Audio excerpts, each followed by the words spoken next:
Bonjour à tous, infiniment heureux de vous retrouver pour partager avec vous le Chitatu du jour. Aujourd'hui, nous sommes le premier jour de la Parashat Beshalach, le Zayin Shvat, le 7 du mois de Shevat, et Tafshin Beit Gimel, Shnat Hakel, l'année du rassemblement.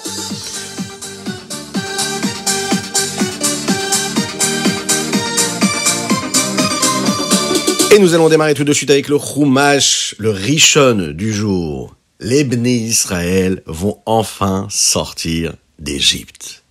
Akadosh Baruch Hu nous a préparé un long chemin afin que nous soyons tranquilles, sereins, vers la liberté. Quand les Bnei Israël sont sortis d'Égypte, Akadosh Baruch Hu, le texte nous dit, les a précédés, le jour comme la nuit. Il les accompagnait avec des nuées, la nuit comme le jour, pour leur montrer le chemin et les protéger. Il y avait énormément de miracles qui se passaient également. La vie était beaucoup plus facile avec ces nuées. Elle les gardait de tous les dangers qui pouvaient arriver de l'extérieur. Ils nettoyaient également leurs vêtements. La nuit, c'était une lumière avec ces colonnes de feu qui leur permettaient d'éclairer cette nuit.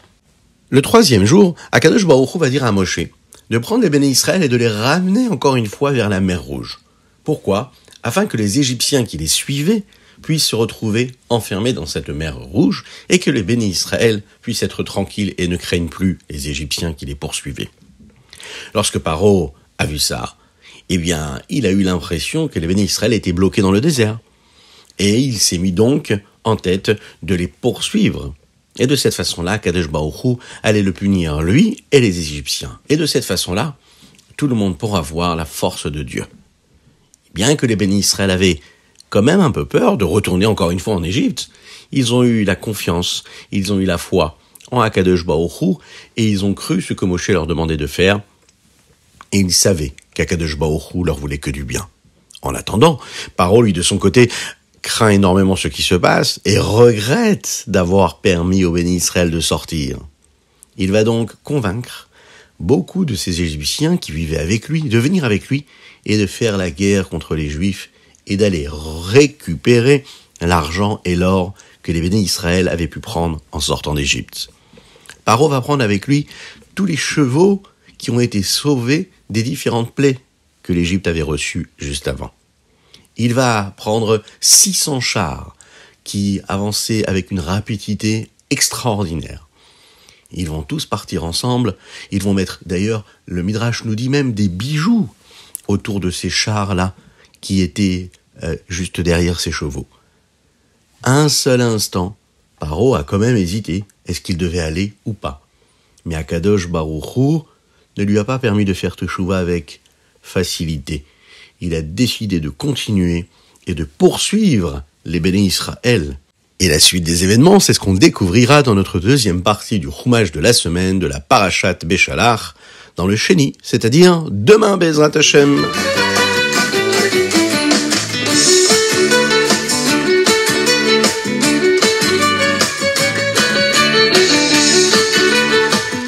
Et nous passons tout de suite au Teilim. Et aujourd'hui, nous sommes le 7e jour du mois de Shvat. Les chapitres que nous devons lire, c'est du Lamed Tet au Mem Gimel. Et justement, dans le chapitre même, le 40e chapitre de Teilim, il y a un verset très intéressant. Il dit comme ça, Nifleotecha ou marchevotecha eleinu, ein aroch elecha. Les miracles et les pensées que tu as sur nous, toi, Akadosh Baruch Hu, il n'y a personne d'autre qui peut penser comme toi tu penses sur nous. Il n'y a pas de comparaison. Le Rabbi Shneur Zalman de Liadi, dans le Tanya, nous explique souvent qu'il faut réfléchir, qu'il faut analyser intellectuellement et penser à Akadosh Baruch Hu, réfléchir à sa grandeur, prendre conscience de cet extraordinaire monde dans lequel nous vivons, qui a été créé par Dieu. Et la Chassidoute nous explique que tous les miracles qu'Akadosh Baruch Hu a fait pour nous, ce n'est rien en comparaison avec ce qu'Hachem est capable de faire. Car tous les grands miracles qu'Akadosh Baruch Hu nous fait tous les jours sont d'une grandeur, d'une infinie puissance, d'une grande force. Il suffit juste d'ouvrir les yeux pour voir combien Dieu est grand. En réalité, face à ce qu'il est capable de faire, ça n'est pas considéré comme grand-chose. Mais quand nous on prend conscience de cela, ça doit nous pousser à vouloir accomplir sa volonté, prendre conscience de sa grandeur, de sa puissance, de sa capacité à nous offrir une vie aussi miraculeuse, des miracles qui peuvent arriver à chaque moment de notre vie, parce qu'on va y croire, parce qu'on va avoir cette confiance en lui.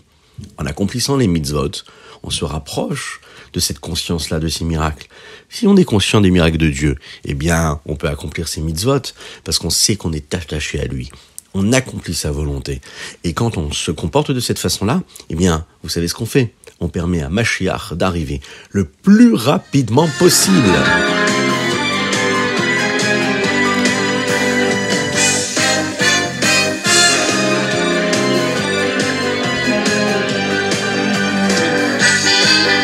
Est-ce que vous avez pensé à prendre une petite pièce pour la mettre dans la tzedaka? Alors c'est le moment. Courez prendre une petite pièce dans la tzedaka, parce que quand on met une petite pièce dans la tzedaka, eh bien par cela, Mashiach arrivera.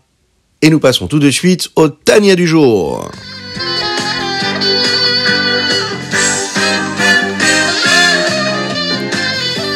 Nous sommes dans la partie d'Ikouté Amarim et nous étudions ensemble le chapitre 21, le Chaf Aleph, Zayin Shvat Shanat Pshuta.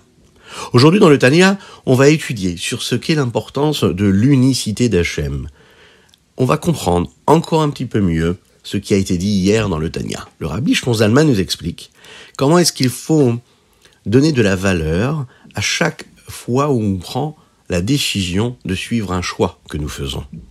Lorsque nous faisons un choix, nous décidons quelque chose, on le fait dans notre pensée, dans notre parole, mais aussi dans nos actions.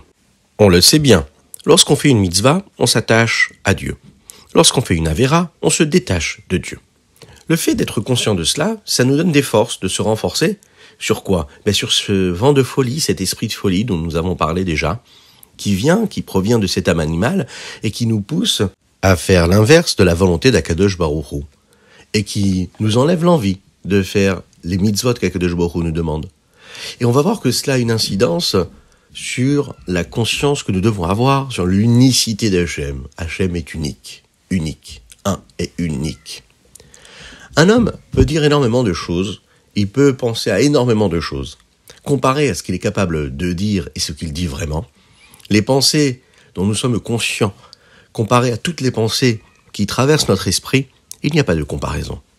Eh bien, il faut savoir que quand on choisit un seul mot, parmi tous les mots qui traversent notre esprit, il n'y a pas de comparaison. Eh bien, le monde aussi, c'est pareil. Tout le monde, c'est un petit peu le monde qui nous entoure, et tout ce qu'il y a dans le monde qui nous entoure. Toutes les créatures de Dieu qu'il y a dans ce monde-là sont comparées à ces mots, les mots d'Hachem. On le sait, Akadosh Baruch Hu a créé le monde avec la parole.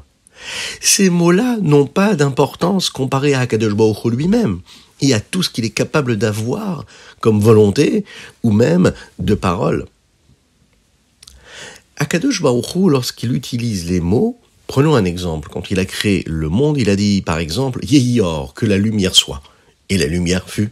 Il a juste dit 2 mots.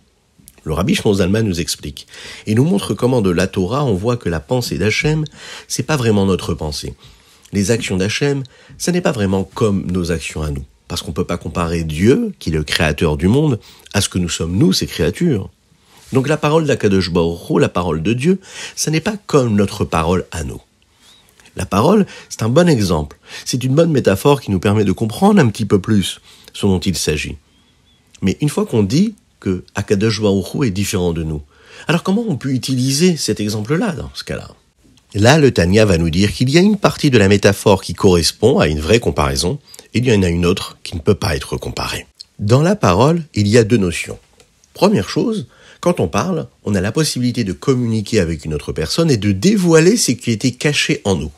D'un autre côté, lorsque l'on parle, les mots qui sortent de notre bouche se séparent de ce que nous sommes nous-mêmes. Ils ont une indépendance. Ils se séparent. Ils deviennent différents de nous. Ils se séparent de nous. Alors, quand on parle de cette comparaison avec Hachem, on pourrait dire que la première partie, le premier élément peut correspondre à Hachem. À savoir que quand on parle, on dévoile quelque chose qu'il y avait à l'intérieur de nous qui était caché par rapport à autrui. Eh bien, Akadosh Baruch Hu, c'est pareil, quand il parle, il nous a montré quelque chose qui était caché de son pouvoir. Il crée, et on est capable de voir ce qu'il a créé avec sa parole. Mais d'un autre côté, Si nous, quand on parle, les mots que nous prononçons se séparent de ce que nous sommes, ils ne restent pas attachés à ce que nous sommes, eh bien chez Akadosh Baruch Hu, ça n'est pas pareil. Lorsqu'Akadosh Baruch Hu parle, sa parole reste vraiment attachée à ce qu'il est. Elle ne se sépare jamais de Dieu, puisque rien ne peut se séparer de Dieu, parce que Dieu est tout, et tout est Dieu.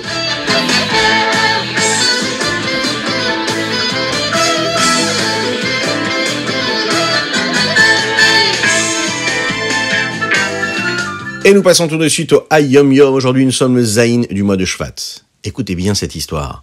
Lorsque le Admor Hazaken avait l'âge de 9 ans, il a étudié les mathématiques, l'astronomie, qui lui ont permis de comprendre comment fonctionnaient le soleil et la lune. Et lorsqu'il a eu l'âge de 10 ans, il a élaboré un calendrier de l'année juive pour 15 années suivantes. Lorsque le Admor Hazaken avait l'âge de 12 ans, il a enseigné un cours sur Kiddush HaChodesh, dans les halachot qui correspondent justement à ce calendrier juif, selon le Rambam. Ces lois expliquent quand est-ce qu'on doit considérer qu'il y a le renouvellement du mois, que la lune a été renouvelée. Ce sont des halachot, des lois qui sont assez compliquées, et le cours qu'il transmettait devant des personnes qui étaient beaucoup plus âgées que lui, ont fait que les Talmidei Chachamim qui étaient sur place dans cette synagogue-là, qui écoutaient ces shiurim-là, étaient très impressionnés par ce petit jeune homme-là qui leur enseignait des notions qui étaient très compliquées, que eux-mêmes ne maîtrisaient pas à ce point-là. La Torah nous parle des sujets du monde, à savoir comment est-ce que le monde est régi selon la Torah. Il faut parfois, le Hayom Yom nous dit, comprendre comment le monde fonctionne pour comprendre ce que la Torah veut. Un des exemples que nous donnons ici, c'est par exemple les mathématiques ou les sciences.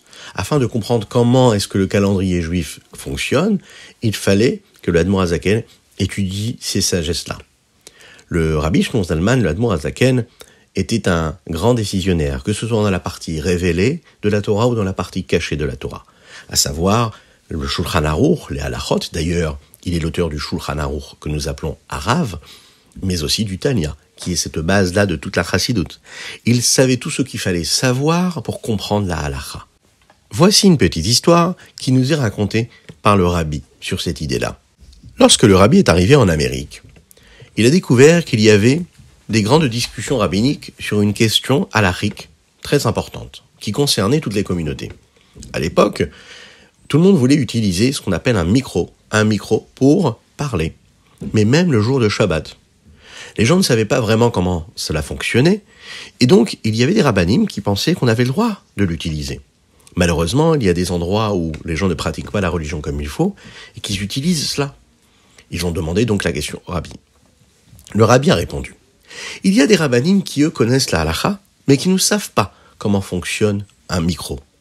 Il y a d'autres rabbinim qui, eux, savent comment fonctionne un micro, mais qui ne connaissent pas la halacha comme il faut. Eh bien, moi, je connais les deux. Je peux vous dire comment fonctionne un micro, je peux vous dire aussi comment fonctionne la halacha. Et je peux vous dire qu'il est vraiment interdit d'utiliser le jour de Shabbat pour faire la tefila, afin que tout le monde entende plus fort, comme il faut le chazan, le shaliach tzibour. Le jour de Shabbat, c'est interdit de s'en servir.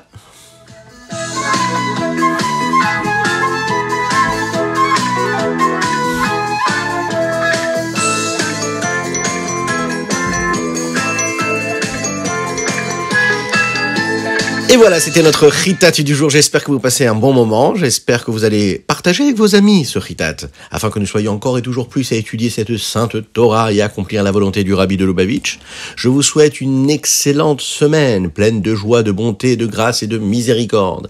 Et une spéciale dédicace aujourd'hui pour souhaiter un énorme Mazal Tov à notre chère Orna Partouche qui nous écoute.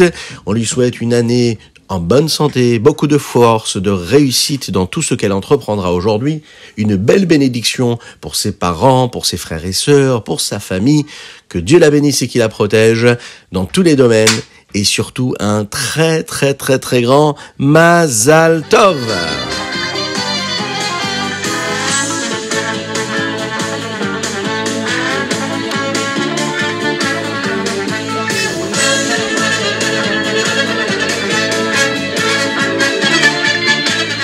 Et on se dit à très très très bientôt. Et n'oubliez pas d'envoyer vos dédicaces sur chitat.fr. Chitat.fr. À très très très bientôt.